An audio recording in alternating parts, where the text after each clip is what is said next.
everybody, and welcome back to the next session on Intonation, the Melody of Speech in English with Dr. Papuri Borwa. Now here I'll be dealing with the other two remaining tones, that is the rising tone and fall rise tone. Now when we talk about the rising tone, we need to remember that towards the end the tone rises and it is told in expectation that the other person will return back or talk back, just answer you in a detailed manner, or in fact give you a response. Now let me show you the instances, or in fact read out to you the instances in which we use the rising tone for the first time.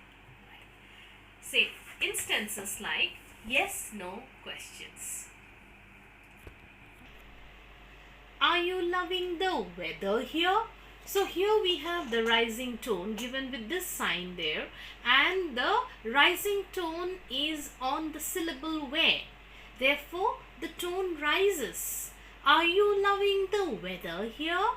Similarly for here, did you make cream brulee for me? Do you like your new teacher? Did your mother like your Mother's Day gift? Have you finished your homework? May I borrow your headphone? Have you published your book of poems? Do you sell beautiful kids' dresses? Here it's left out. Here it should be dresses. Do your parents live here too?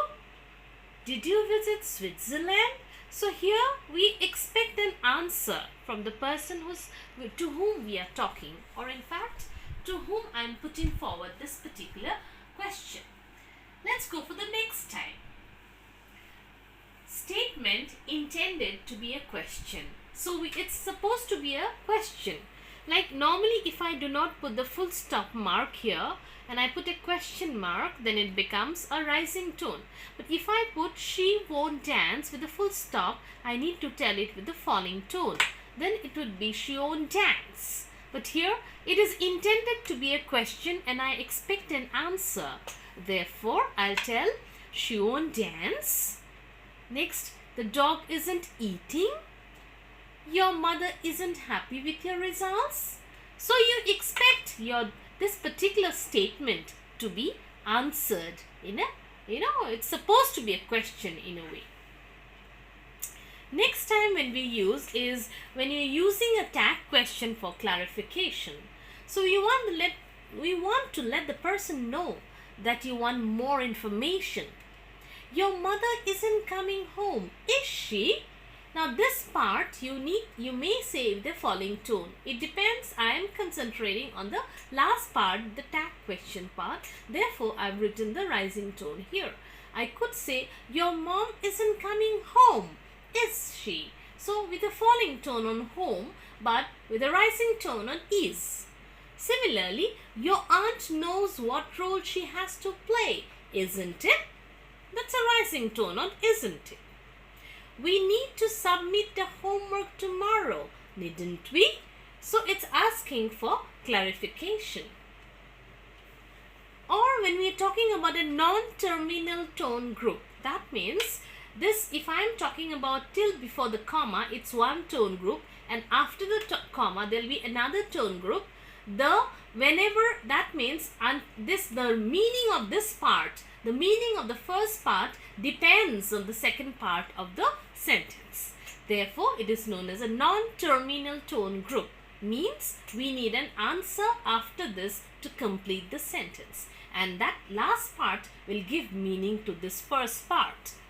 If it doesn't rain, I will go.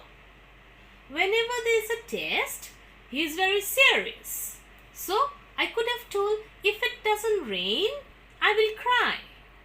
So, the meaning would change if I say, I will cry in place of I will go.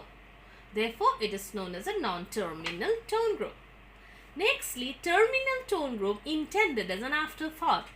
Sometimes what happens, when we talk, it happens like we remember something that was not told, or the sentence was not complete. Then we add something else after we finish the sentence. That is said to be an afterthought. So whenever terminal tone group is intended as an afterthought, it has a rising tone. For instance, she will accompany you if you like. That is, this part is like as if till here she will accompany you. It has a falling tone and it's complete. But then you feel alright, you'd like to add this part. Therefore, with a rising tone, if you like. You are leaving India, I suppose. So that next part comes as an afterthought. Again, whenever we are talking about making a request, normally we'll use the rising tone. Please come to my party. I will not tell please come to my party. It's not a command. Here. Send her to my brother's birthday, please. So that's a request and you need to tell in a rising tone. Then command intended to sound like a request. Sometimes you just want to tell shut up, but you feel like alright, I should not be using a command. So you just have to tell shut up. Or you can tell, instead of telling close the door, if you're telling the falling tone, it will become a command. Therefore, you want to sound it like a request and you tell close the door. So that's door is a rising tone. But if I tell door, it's a falling tone. Again, WH questions showing politeness, friendliness. Now you meet somebody and you tell, how is your son? You cannot tell, how's your son? So that will be like you're angry, but you're meaning a politeness, that you want to show a politeness. So you tell, how is your son? How are you feeling now? Are you getting ready to fly to Dubai? So the rising tone shows politeness or friendliness. Further, whenever we are talking about using WH questions wanting someone to repeat an information, you tell, what did you say? So you want the person to tell something else. Therefore, you tell, what did you say? Instead of telling, what did you say? That will be a scolding. What did your teacher say? What do you want to buy? So it shows like, you're expecting the person to give or repeat some information. Now let us come to the third and the last tone that we'll be dealing with in intonation chapter. That is known as a fall-rise tone. Normally when we use the fall-rise tone, the tone first falls and then there's a rise. So therefore, it normally comes at the end of a sentence, and again it is something like, we know that it's not our complete opinion, right? So we want to add something else. Like say you meet somebody for the first time, and he or she asks you, do you know this girl? How is this girl? You may like the girl very much. Then you'll tell good means you know that you're giving complete statement that the girl is good. If you tell, you use a fall-rise tone and you tell good, good. So it shows that you have something else to add to it. You're not telling it, but there are a lot of things to be added to it. So there are you have some reservations. So let us deal with the fall-rise tone. So let's deal with the statements which show a kind of reservation on the part of the speaker.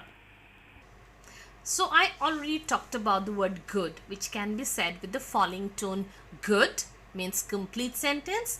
Rising tones good, it's normal sentence. Or you tell with the fall-rise tone good, good. There's a shake there in your voice. It shows that you have reservations. Now let us talk about this sentence. I can go with you today. So it means that specifically today, not tomorrow. Now this particular word, to and day, if you count from this side, I take two breaths there, to and day. Day is the first syllable and to is the second syllable.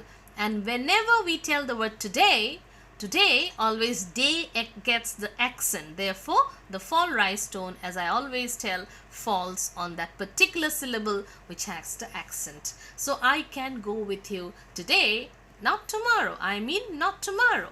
The dress isn't ugly, but it's not beautiful also. I like your car. It means not very fully. I don't like her at the moment, though I might like her later. The meaning is I might like her later. It rained all night, but now it's sunny. Therefore, the sentence, even though there is a full stop, if you're talking about it in terms of a sentence, the meaning actually exceeds beyond the sentence to mean something. Alright, now let's talk about whenever we have to say like it's an incomplete statement, it leads to another tone group. Like if you play Pokemon Go, I will not talk with you. So if I just tell if you play Pokemon Go, I know there's something else coming after it, right? So this part will again be following and will determine the meaning of the other part of the sentence. If you don't sleep now, it's alright. Next part, I will not take you to the movies. It's something that will follow. It's not complete by itself. Statement intended to be a correction of information received. Say, for instance, somebody told you he has 5 bungalows. So you tell, you know the information is wrong and you tell he has 7. So you're correcting the number. Here it's 5 and you're giving a corrected version 7. She teaches English. Then somebody tells, no. Phonetics, right? It's not English, it's phonetics. Therefore, you're correcting the information received. Let's come to the last slide there where we tell a statement intended to be a warning and to express concern. In such instances also, we use the fall-rise tone. You mustn't talk like that to your teachers.